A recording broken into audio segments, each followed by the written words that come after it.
Why people get psychological problems? Okay, so why people get sick? Psychosomatics. Yeah, where it comes from. Yeah, now that's what I don't see, that even back to psychology in some cases, I don't see they took it that deep.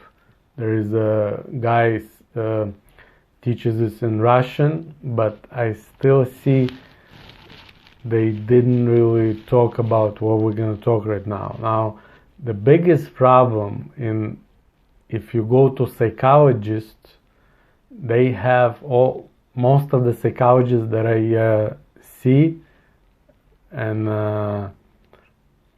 they also have this issue, and they trying to help the other person, but what's the roots, where it's coming from? Now, I can describe it in one word usually, all this psychology and problems and everything.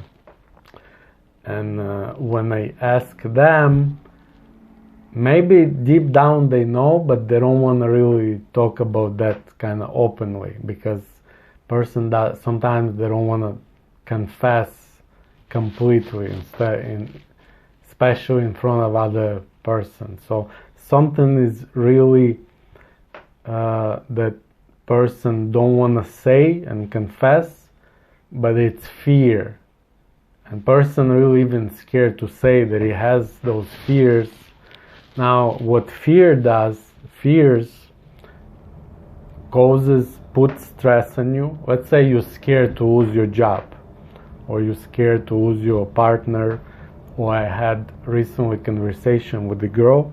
She's one of my friends, and she said she's scared to lose her family members. Now, when you're scared of something, what it does, if you think too much about that puts stress on you, muscle tensions, and then your organ starts to get destroyed. Then you get the kidneys, the heart, because if you just got scared for, somebody just scared you, then it's gonna go after 10-20 minutes. But if you always thinking you're scared to lose your partner, and I explain her, your family member, it's just energy that you get from that family member, and that's your main source. You're basically scared to lose energy that you get. But that's a different topic to talk about. Now, that fear, what it does, the adrenaline, actually, the main cause, in the long run, it has that accumulating effect. It kind of stays more and more and more. And what it does, the adrenaline rush, what it does to your blood, it stops the blood flow and it redirects to your main organs, which is most important for survival. It's brain and heart. So now, because all your blood flows to mainly brain and heart, in some vectors, in big stress, they can have this stroke or heart attack in anal vector. That's, by the way, the Freud that started, he talked about that, but he didn't say it's vector. Now, mucous membranes, your throat, your nose, your mouth, that's stomach, and it's your immune system. You understand? Mm-hmm. If it gets dry, if your throat is too dry and you get full, the doctor asks you to drink more water, right? Mm-hmm. Because when it's dry, that's when you get that's when you become sick. When the mucous membrane is wet, then it fights for your body. Then when its immune system is on. So when not enough blood, even in your skin, it becomes pale, right? It becomes, you don't get enough blood flow because of the stress, because all the blood goes, we say, in one direction. Now, when you constantly have less and less blood flow. If it's your vector, dermal vector, if it's your vectors, it's basically 8 vectors. And you have them all, but one is dominant, let's say dermal, skin. Mm-hmm. So person can get problems with the skin even if it's secondary. Dominant, let's say audial is dominant audial, but skin is secondary vector. He still can get problems with the skin, like eczemas and acne, even psoriasis in really big. So what happens, it's lack of this blood flow. And now the second part of it, it's cortisol, which is stress hormone.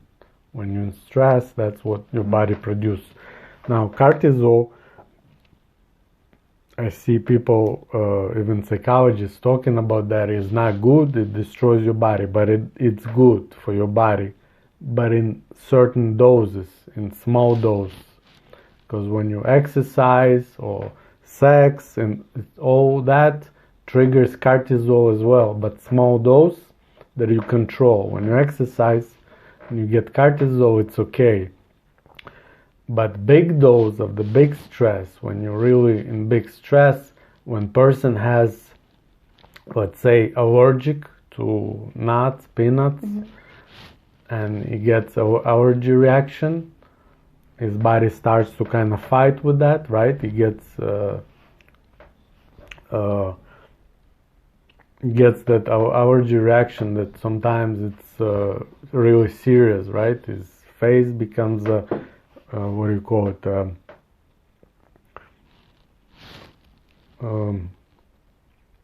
You know the allergy reaction, what it does, right? Yeah. Yeah. So what happened is the doctor has to inject cortisol in very big dose, maybe 100 times of. So when you get cortisol in your body in big dose, it shuts off your immune system completely. So then our allergy the body stops to fight, and person becomes back to normal.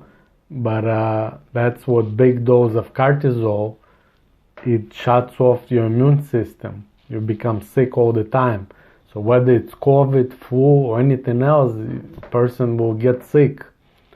And they can die because of that stress and those that causes from those fears, adrenaline, cortisol, all this hormone. Now, another thing is when you have this stress and when you have this,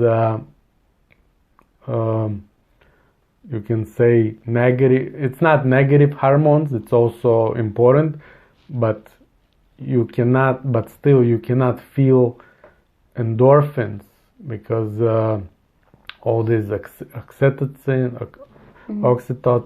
endorphins, and other ones, your body cannot produce with adrenaline and cortisol.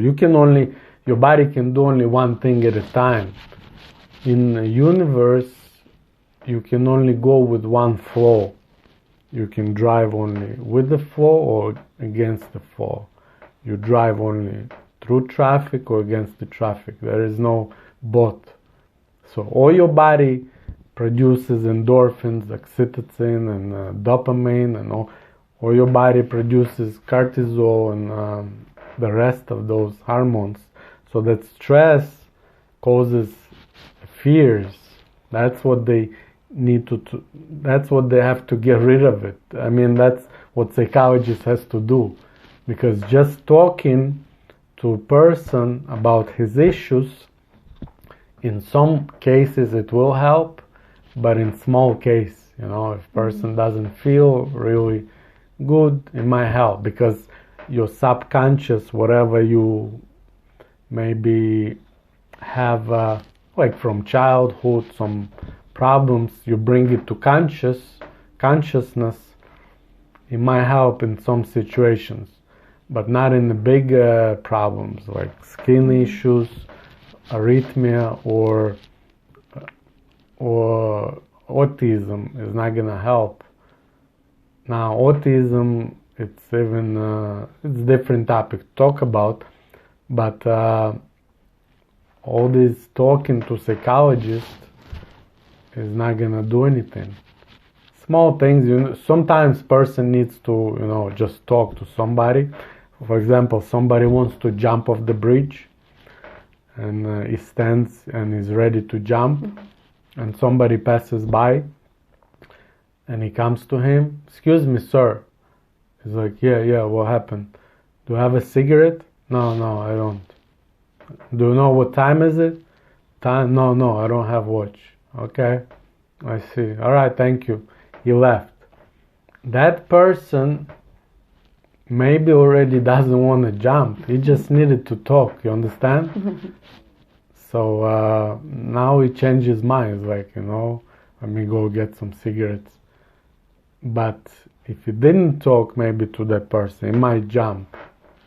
So sometimes, it helps because we're all social creatures. Yes, we need other people. We need all that. But you cannot fix big issues. If person has those panic attacks, just talking to him is not gonna do anything. You understand? He has fear to a bunch of phobias, and just talking is not gonna do much. You understand?